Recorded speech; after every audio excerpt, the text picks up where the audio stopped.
En Afrique, on dit un vieux qui meurt, c'est une bibliothèque qui brûle. Nous n'allons pas attendre que la bibliothèque brûle pour sauver ce qu'elle contient. La transmission, c'est un devoir. Bonjour, monsieur Supprimon. Je dirais bonjour, Jean. Comment ça va? Ça va bien, ça va bien.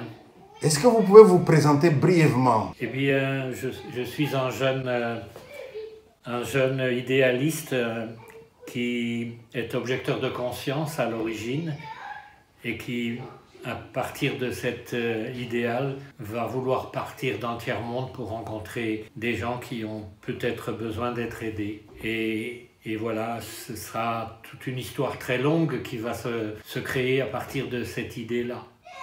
Vous êtes en train d'écrire vos mémoires et j'ai vu des dessins. Il y a un dessin qui m'a paru un peu insolite, une sorte d'anneau que je montrerai après. Mais de quoi s'agit-il? Bien, c'est une découverte pénible que j'ai faite. C'était dans les années 62, 64, je ne sais pas exactement l'année. J'étais en stage à Gosselies chez un artisan dont je ne citerai pas le nom ici, mais cet artisan était un artisan forgeron et nous nous étions liés d'amitié. Et après quelques mois de stage, il a été dans ses réserves et il m'a sorti cette espèce de collier en me demandant « Est-ce que tu sais ce que c'est ?» Et évidemment, je ne pouvais pas répondre. Je me disais, pour un fauve, c'est pas assez solide pour... Et puis, il ne me venait même pas à l'idée que ça pouvait avoir été utilisé contre les humains. Et la charnière était assez faible, donc je lui dis « Je ne sais pas, je donne ma langue au chat, je ne sais pas ». Et il me dit que c'était un collier qui était utilisé pour le travail forcé au Congo. Jusqu'en quelle année? Alors, la dernière livraison de ces petits colliers, j'avais trouvé cette information-là dans des bons de commande du ministère des Colonies. C'était dernière livraison en janvier 1960. Au total, il semblerait que 60 000 de ces petits colliers ont été fabriqués par cet artisan de Gosselies, à la demande d'une autre maison qui recevait la commande du ministère des Colonies. Preuve, s'il en fallait encore une, que les gens ont été mis au travail contre leur gré. Oui, parce que qui est gré ou pas gré, le travail ne peut être que quelque chose qui vous valorise. Et à partir du moment où vous pensez que la personne qui est devant vous, vous avez le droit de l'esclavagiser, eh bien la relation elle est faussée. Et on n'a pas le droit de se comporter comme ça vis-à-vis de qui que ce soit.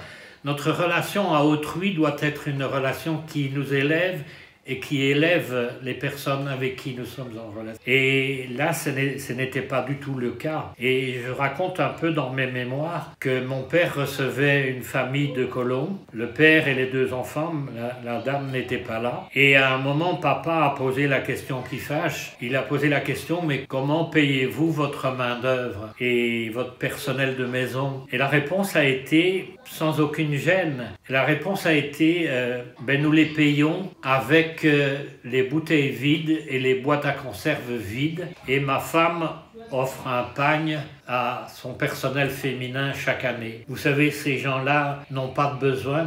Et la réaction de mon père, qui était un homme bien, ça a été de trouver qu'il avait oublié un rendez-vous et de dire « Excusez-moi, je dois vous laisser parce que... » Et au fait, quand ces gens ont passé la porte, mon père s'est adressé à nous.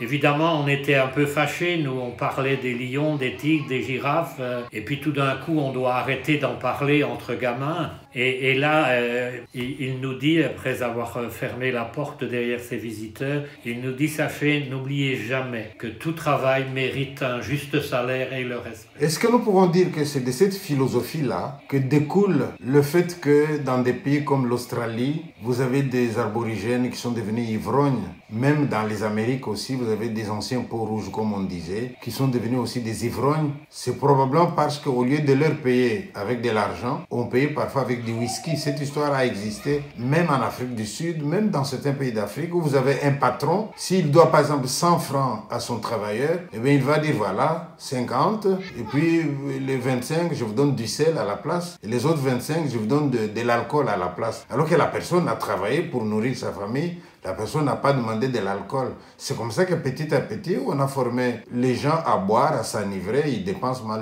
leur argent. Est-ce que tu vois un lien? Oui, il y a un lien parce que dans la société belge, on a connu les mêmes phénomènes. Et il a fallu attendre un politicien à une certaine époque, Emile van der Velde, si je ne me trompe pas, qui a décidé qu'il fallait diminuer la quantité d'alcool que les ouvriers sortant des usines pouvaient boire. Et donc il a fait passer une loi à l'époque, si mes souvenirs sont bons, qui disait que l'achat d'alcool à minima c'était 2 litres. Et donc un travailleur ne pouvait pas se payer ça. Mais il a été plus loin, il a fait passer une loi disant que les épouses des travailleurs qui s'enivraient avec leur paye, les payes ne devaient plus être données aux travailleurs mais à leurs épouses. Et c'est resté dans la culture ouvrière du pays wallon par exemple, c'est que les épouses donnaient la dringuelle, comme on disait, aux hommes pour aller boire un verre, mais la gestion du budget, c'était lié aux hommes. Donc, dans beaucoup de cultures, quand elles veulent dominer, on a servi. C'est le diviser pour régner. C'est un peu ce qui se passe maintenant avec la guerre entre Palestiniens et Juifs. Il y a des torts, oui, mais pourquoi les torts faut-il les guérir par d'autres torts et par de la violence? On peut s'asseoir autour d'une table. Il n'y a que l'impardonnable qui doit être pardonné. D'accord. Je peux donc dire que les gens qui ont commencé à donner de l'alcool aux gens des colonies, ils étaient de bonne foi parce que c'était une habitude qui vient de la Belgique aussi.